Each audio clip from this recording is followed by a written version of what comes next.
All right, back live. That was quick.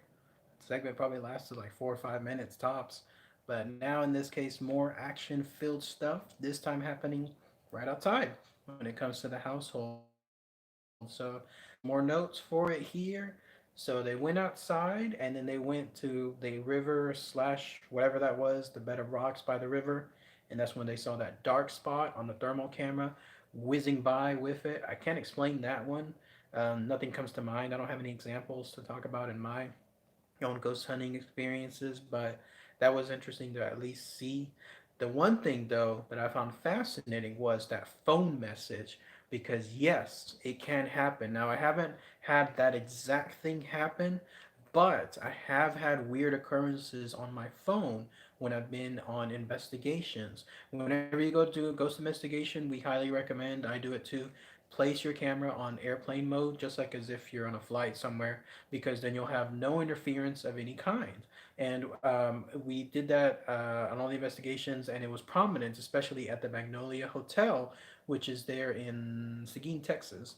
And that location there during tour, you are advised to do so. And then the host, Aaron, also states that when you do so, take a look at the camera afterward because you'll be surprised of the little mini pictures that the ghosts there in the Magnolia Hotel have taken. What she means is those ghosts will manipulate this camera, your camera, my camera, everyone's cameras, to be able to then have pictures taken unbeknownst to you.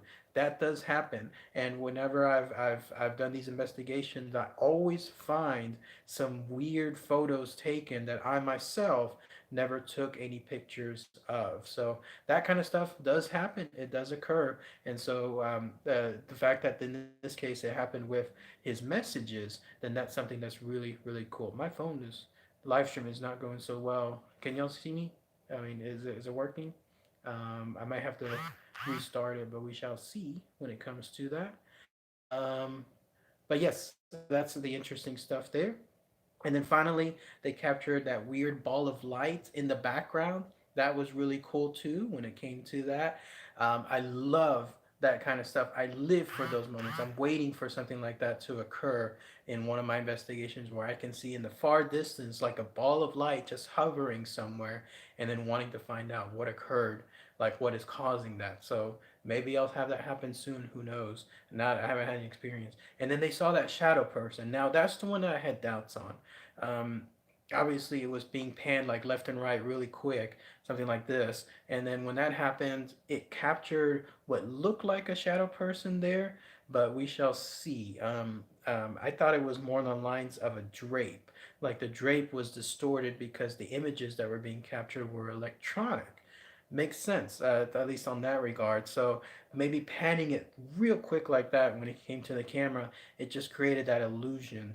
I'm not convinced that it's a shadow person just yet. Not to say that there, of course, isn't paranormal stuff happening within that household, but still, that's the case. Okay, so it's showcasing now the rocking chair, that infamous death chair, but it tricked me last time. It made it seem like it was going to go to that segment and stay on there, but it quickly went off after like 30 seconds. So I'm just going to let it be here for a minute. But yeah, back to that shadow person. I'm of the distinction that it's more of a drapery, whatever that was captured there. That's what I think it was. And then finally, the next thing that caught my mind was Zach said at one point he didn't want to go in that entrance after capturing that shadow person on the binoculars.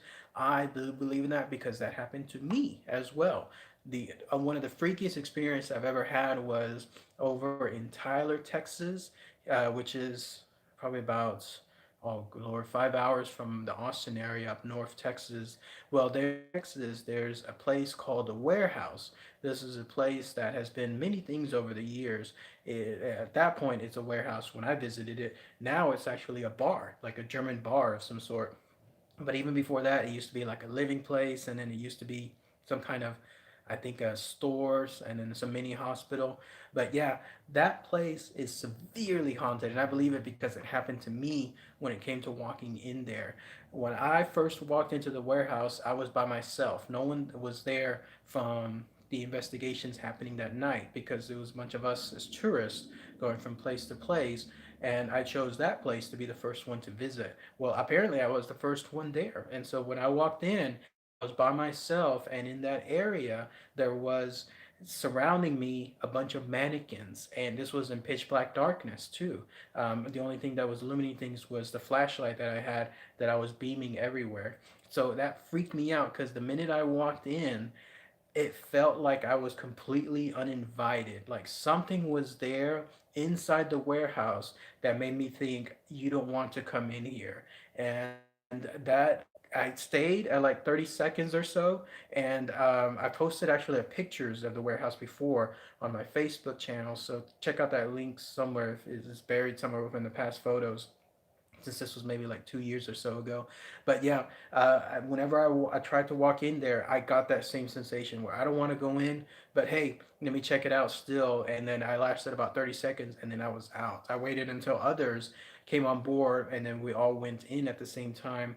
And that's where it got a little less when it came to that heavy sensation. Something was there, which I later found out those same mannequins that were surrounding me have been known to move.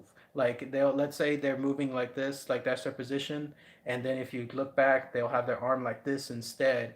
And I was there right in the middle of those moving mannequins, so I'm wondering if that was what was causing that uneasiness. Okay, finally started, so I'll see you guys soon. There's probably maybe like two more segments involving this, so I'll see you all soon.